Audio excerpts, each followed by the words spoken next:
Assalamualaikum warahmatullahi wabarakatuh. Di sini kita akan menjelaskan bagaimana masuknya Islam di India. Jadi, masuknya Islam di India melalui dua faktor. Pertama, faktor formal dan informal. Yuk kita bahas masuknya Islam secara formal. Pertama, melalui perdagangan. Jauh sebelum bangsa Yunani mengenal India, orang-orang Arab sudah memiliki hubungan yang erat dengan dunia timur melalui media perdagangan. Penaklukan Muhammad bin Qasim di India, semakin banyak orang-orang Arab yang menetap di sana dan melakukan perdagangan dengan orang-orang pribumi.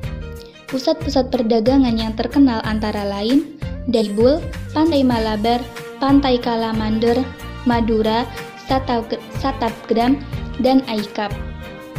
Dari pelabuhan-pelabuhan tersebut di atas, antara India dan Arab terjalin hubungan yang lancar, saling tukar-menukar, antara lain pakaian katun yang bagus, kayu cendana, gading gajah, dan lidah buaya dari India Timur. Kota yang menjadi pusat perdagangan Islam antara lain dari Multan Lohre, Delhi, Ajmer, Gaur, Nadia, Sonargaon. Kota-kota tersebut memainkan peran penting dalam penyebaran agama Islam melalui daratan.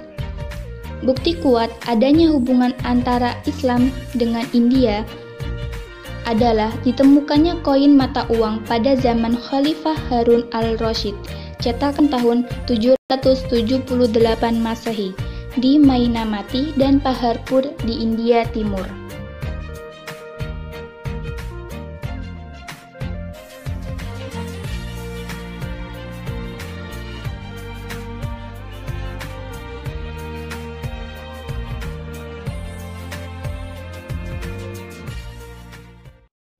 Kedua, melalui perkawinan. Para ahli sejarah menuturkan bahwa kaum muslimin yang datang ke India di samping membawa agama Islam juga mempunyai kecakapan ilmu pengetahuan pengobatan yang mereka dapatkan dari tuntunan hadis Rasulullah. Dari aktivitas ini, banyak penduduk India yang tertarik kepada Islam dan juga banyak pada akhirnya terjalin hubungan perkawinan antara pasien atau keluarganya dengan orang Islam yang telah membantu menyembuhkan penyakitnya. Bagian terbesar orang-orang India yang masuk Islam berasal dari kalangan umat Buddha dan Hindu kelas bawah. Bagi mereka, kesederhanaan, persamaan, dan persaudaraan dalam agama dan sistem sosial Islam sangat menarik sebagai penyelamat dari penderitaan dan tirani oleh golongan Brahmana. Meskipun demikian, tidak sedikit juga orang-orang Hindu dari kelas bawah, dari kelas atas, yang masuk Islam terutama melalui perkawinan dengan Muslim.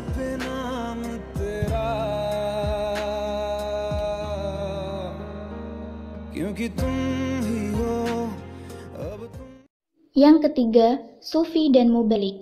Sejak pertama kali Islam masuk, ajaran Islam dibawa oleh alim ulama, Sufi, waliullah, dan pasukan-pasukan Islam dari Arab, Yaman, Persia, Turki, Afghanistan, dan Asia Tengah.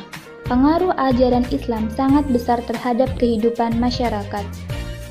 Ada beberapa Sufi yang berperang melawan penguasa atas kezalimannya terhadap rakyat biasa, seperti Shah Sultan Balochi. Ia mengalahkan Raja Balaram di Horirampur dan kekuasaan diserahkan kepada bekas menteri Balaram yang sudah masuk Islam. Kemudian Shah Sultan Balochi datang ke Mahestangor pada tahun 439 dan melawan Raja Pasuram, raja yang menyembelih anak dari seorang muslim untuk dipersembahkan kepada dewa Kali-Krali dapat dikalahkannya. Sufi dan Adapun tahap-tahap masuknya Islam secara informal. Pertama, Nabi Muhammad Shallallahu Alaihi Wasallam. Pada tahun 630 sampai 631 Masehi, Nabi mulai berhubungan dengan luar dengan cara mengirim utusan dan menerima kunjungan baik dalam negeri maupun dari luar negeri. Pada masa ini, Ceraman Perumal Raja Kadangalur dari pantai Malabar yang telah memeluk agama Islam datang mengunjungi Nabi. Kedua, Khulafaur Rasyidin dan dinasti Umayyah. Khalifah terakhir dari Khulafaur Rasyidin, Ali bin Abi Thalib, telah mengirim utusan di bawah pimpinan Al-Haris bin Murrah Al-Abdi. Semua utusan itu tersebut menyelidiki adat istiadat dan juga penghubung dan jalan-jalan yang akan mempermudah untuk menjangkaunya kelak. Inilah awal mula menyebarnya Islam ke India melalui jalan darat. Sejak saat itu, India menjadi perhatian dan minat orang-orang Islam yang secara berangsur-angsur menjalin hubungan ke sana. Ghazni. Muhammad Ghaznawi meninggalkan jejak yang paling kokoh di India, yaitu pengaruh Islam dan kebudayaan. Dinasti Ghuri. Perbedaan yang mencolok antara dinasti Ghuri dengan dinasti Ghazni adalah Mahmud Ghazni sebagai panutan besar dalam seni dan pendidikan, sedangkan Ghuri adalah prajurit biasa dan politisi.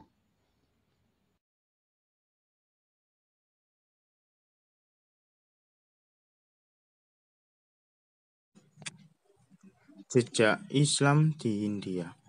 Mengingat sejarahnya yang panjang itu, Islam meninggalkan banyak jejak di India. Selain Taj Mahal di Agra, India juga menyimpan banyak jejak lainnya seperti yang pertama, Qutbuddin. Qutbuddin adalah sultan berdarah Turki yang memerintah India berlaut dengan Delhi sebagai pusat pemerintahan. Dia menjadi sultan hanya selama 4 tahun dan wafat ketika memainkan olahraga sejenis polo di Lahore. Pembangunan menara ini lalu diselesaikan oleh Samsuddin Iltutmish, pemegang tahta ketiga dinasti Mamluk, yang juga menantu Qutbuddin. Qutub Minar dibangun dengan batu paras merah berukir kaligrafi dari ayat-ayat Al-Quran. Di kompleks Qutub Minar terdapat masjid tertua di India, yaitu Quwatul Islam, Taman Makam Humayun.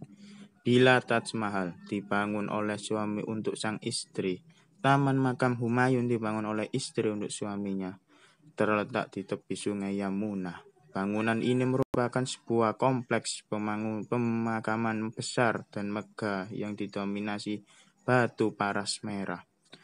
Taman Makam Humayun, salah satu situs ziarah terpopuler di kawasan New Delhi. Humayun adalah kaisar Mughal kedua, wafat pada 1556.